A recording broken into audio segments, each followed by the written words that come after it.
Hello दोस्तों, मैं सौरभ चौधरी आ गया हूँ फिर से 100 क्वेश्चंस के साथ, अदिश एवं सदिश के 100 क्वेश्चन के साथ। चलो स्टार्ट करते हैं। सदिश a is equal to 2i+3j का सदिश i+j के अनुदिश घटक है। जब कभी भी जिसके अनुदिश बोले उसके परिमाण का भाग दोनों के गुणा के गुणनफल में दे दिया जाता है, अदिश गुणनफल में दे दिया जाता है। जैसे आई कैप प्लस जे कैप का परिमाण कितना आएगा, √2, और इन दोनों का गुणा आएगा 2 + 3। इसका आंसर हो जाएगा 5/√2। ये यहाँ पे सॉल्यूशन देख लीजिए, A vector dot B vector upon mod of I vector plus J vector. यहाँ से इसका आंसर निकल के आ जाएगा। नेक्स्ट क्वेश्चन, पृष्ठीय क्षेत्रफल है। पृष्ठीय क्षेत्रफल जो है वो एक सदिश राशि है, क्योंकि इसमें देख सकते हैं जब विद्युत फ्लक्स का चुंबकीय फ्लक्स का जो फॉर्मूला होता है उसमें phi = B vector dot A vector, यानी कि ए वेक्टर को किससे दर्शाया गया है, सदिश वेक्टर सदिश से। तो ये कैसी है, एक सदिश राशि है। यदि पी वेक्टर तथा क्यू वेक्टर, तब निम्न में से कौन सा विकल्प असत्य है।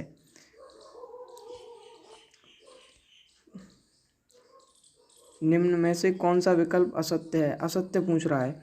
तो देखिए, पी कैप क्यू कैप के बराबर होगा अगर दोनों बराबर हैं तो और इनका परिमाण भी बराबर होगा। लेकिन P vector P Q cap Q P cap ये भी बराबर होगा, क्योंकि ये दोनों कैसी राशि हैं, समान परिमाण की हैं, समान इकाई सदस्य है, तो इनका आपस में गुणा करके भी करेंगे तो ये भी सही आएगा। ये तीनों सही हैं, तो कौन सा गलत होगा, ये गलत होगा। सदिशों A vector is equal to 4i+3j+6 के तथा B vector -i cap plus 3j -8 के कैप के परिणामी सदिश के समांतर इकाई सदिश है।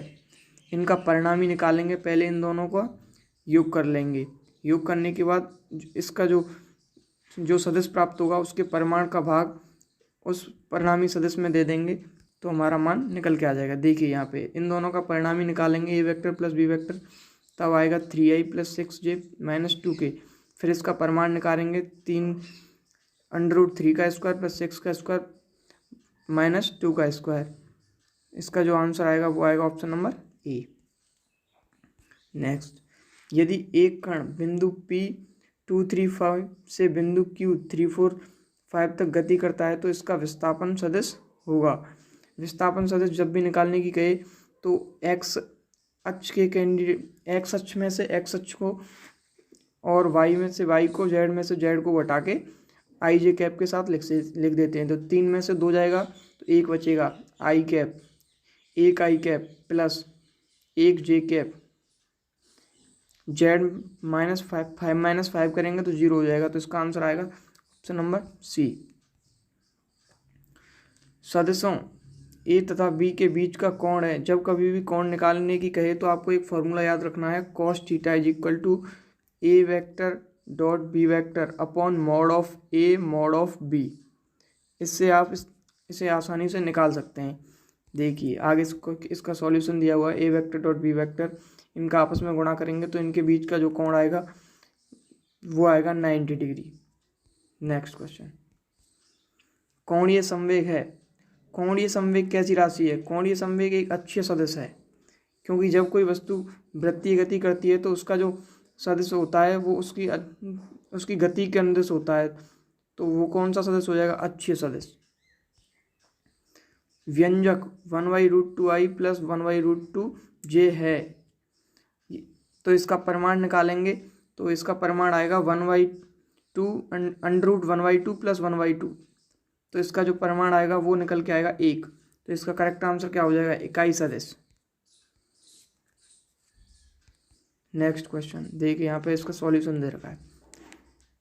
सदिश ए = आई कैप प्लस जे कैप द्वारा एक्स अक्ष के साथ बनाया गया कोण होगा। जब कभी भी एक्स अक्ष के साथ बनाया गया कोण पूछे तो हमें पहले इसका पूरे का परिमाण निकालना है। इसका परिमाण निकल के आएगा √2।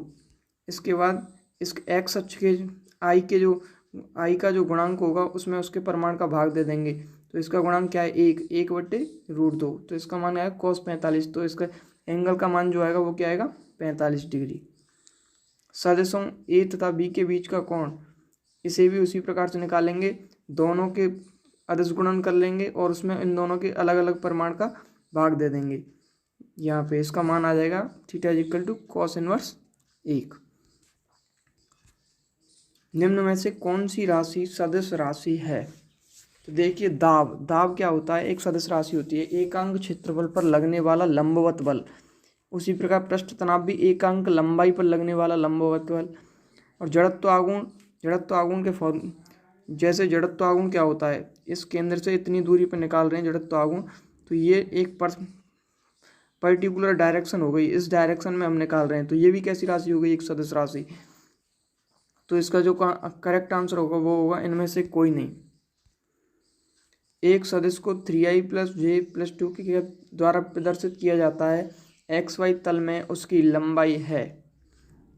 जब भी XY तल में उसकी लंबाई पूछे तो XY में पूछ रहा है तो Z को छोड़ देंगे, और X Z की बोलता तो Y को छोड़ देते। बाकी के दोनों, जैसे अब इसमें XY तल की पूछ रहा है तो इसमें दोनों के गुणांक का वर्ग करके अंडर ले लेंगे। 3 × 9 1, इसका आंसर हो जाएगा √10।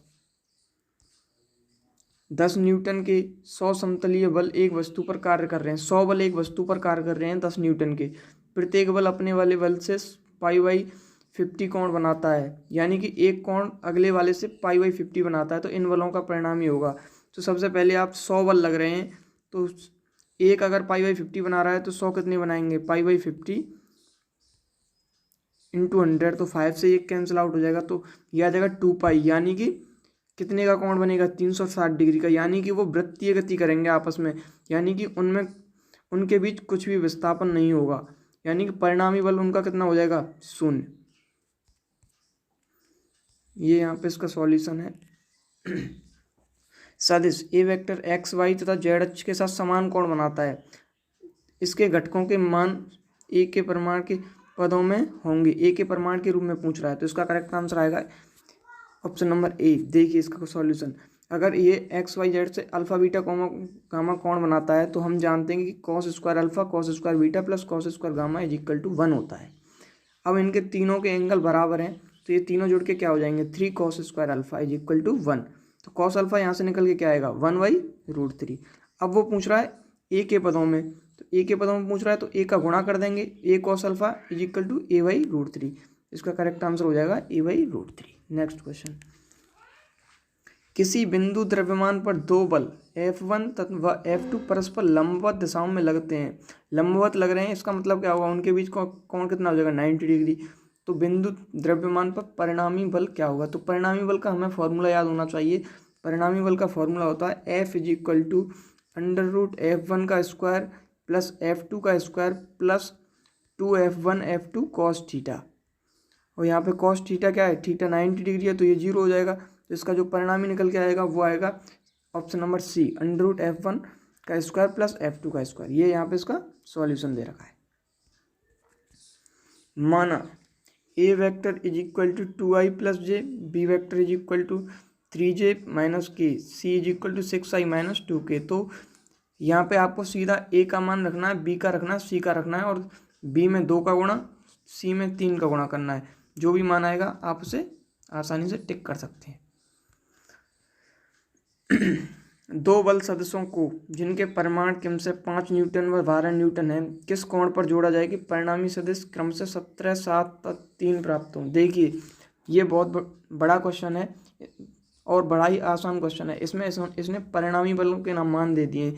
एक बार हम परिणामी बल का मान 17 रखेंगे, F1 का मान 5 है, F2 का मान 12 है। इनके बीच का कोण पूछ रहा है, जिसे हम आसानी से फॉर्मूला में रख के निकाल सकते हैं। जो भी मैंने फॉर्मूला बताया था, F is equal to F1 square √F1 square plus F2 square plus 2F1 F2 cos theta.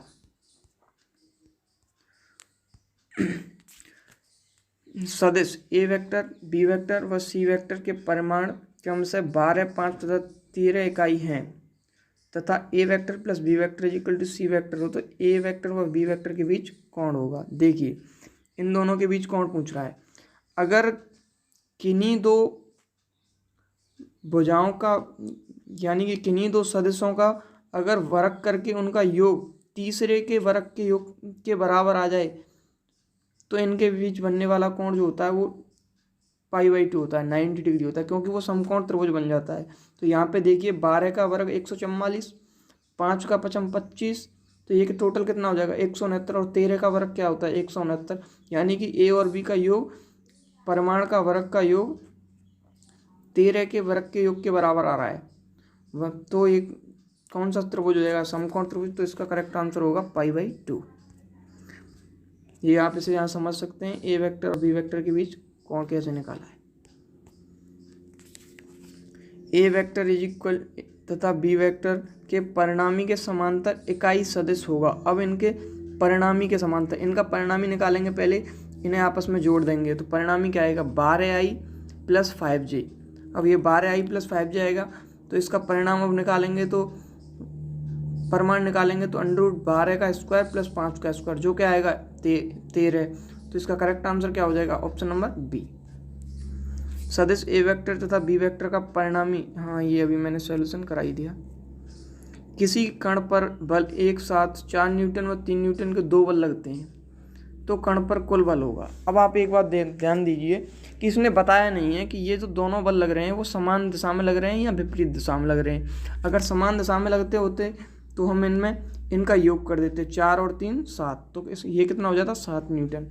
अगर विपरीत दिशा में लगते तो कितना होता 4 - 3 यानी कि 1 न्यूटन, यानी कि ये इसका करेक्ट आंसर क्या होगा 1 न्यूटन तथा 7 न्यूटन के मध्य।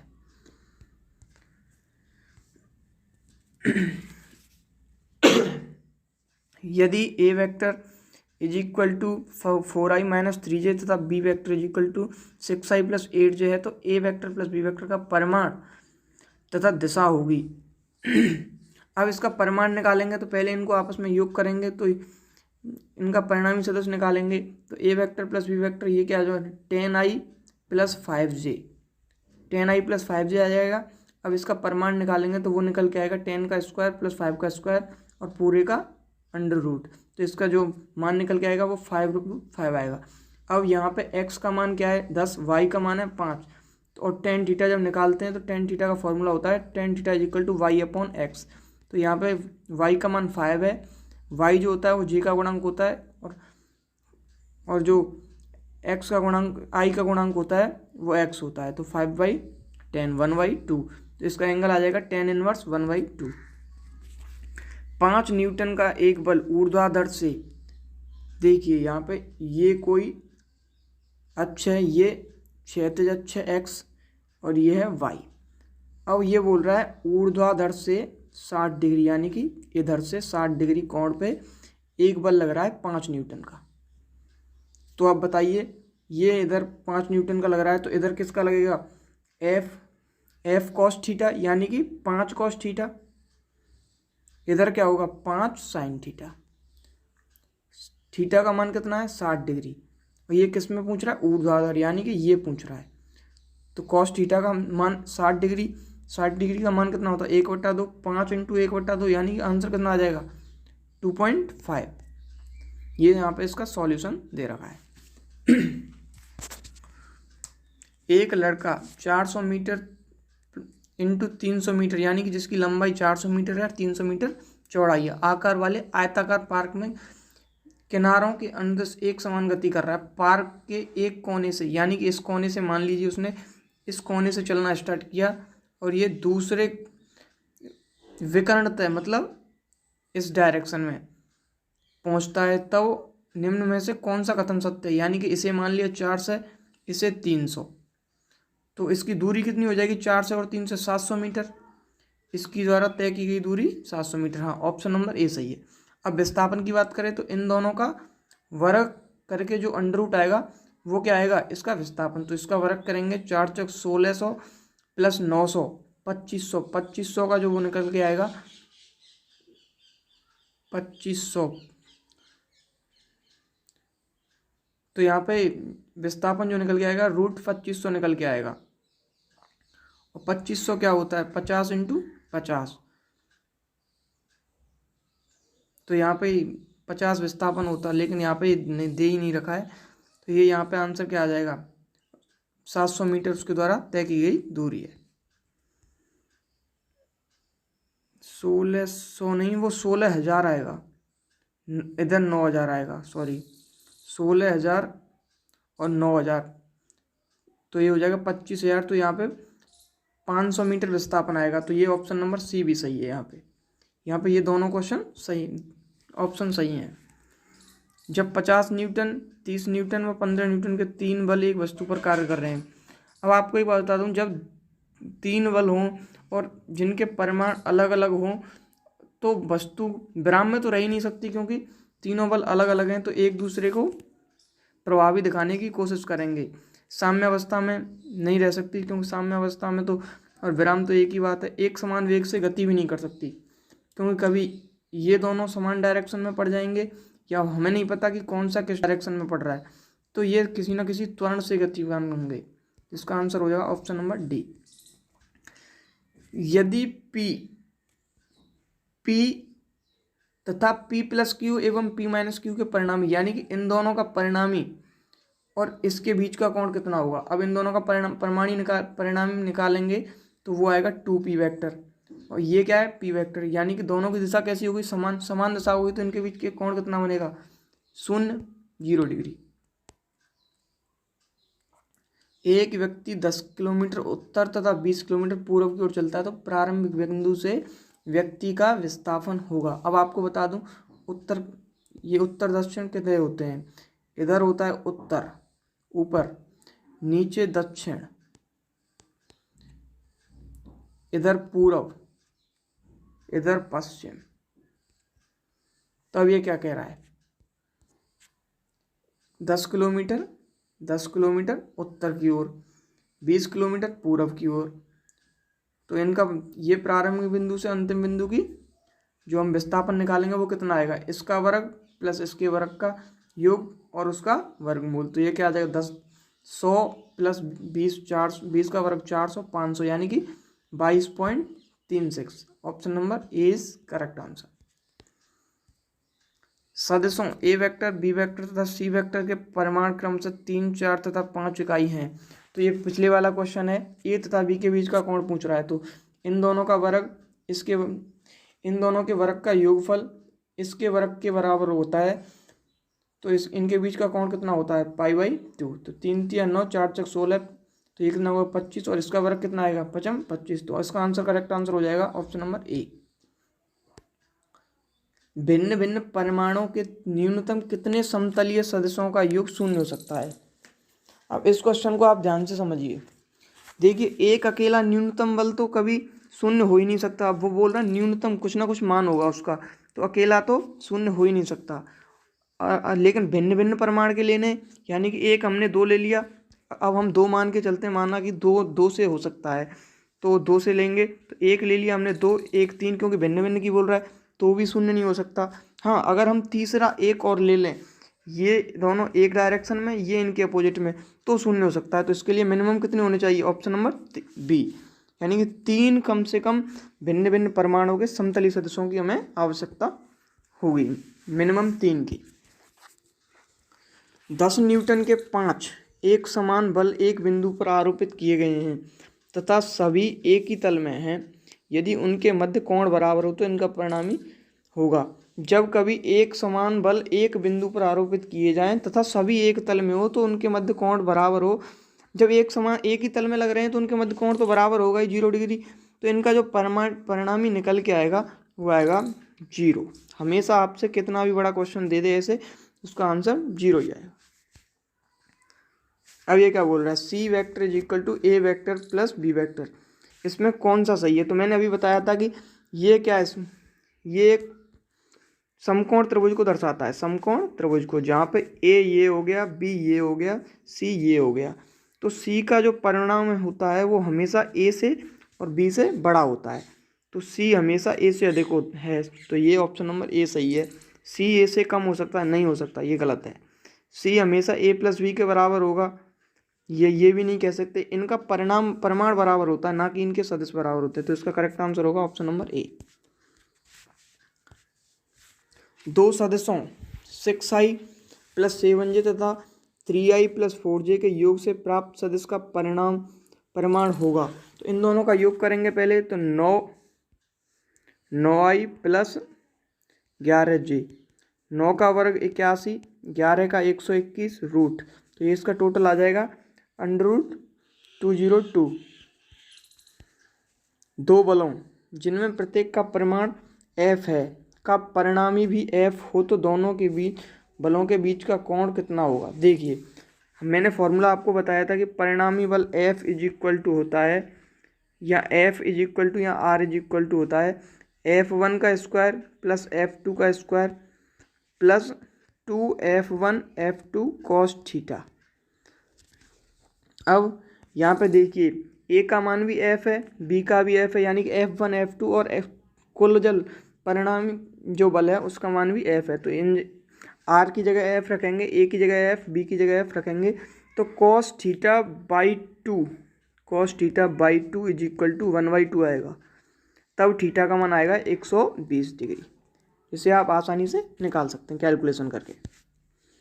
तीनों बलों के प्रभाव में एक वस्तु विरामावस्था में है। विरामावस्था का मतलब है कि जब उस पर बल लग रहा है तीनों का, तो उनका परिणामी कितना आ रहा है, शून्य आ रहा है। अब उसने F1 दे दिया, F2 दे दिया, F3 पूछ रहा है, तो F3 बराबर क्या आएगा, माइनस का F1 माइनस F2। तो इसका करेक्ट आंसर क्या हो जाएगा, इसका करेक्ट आंसर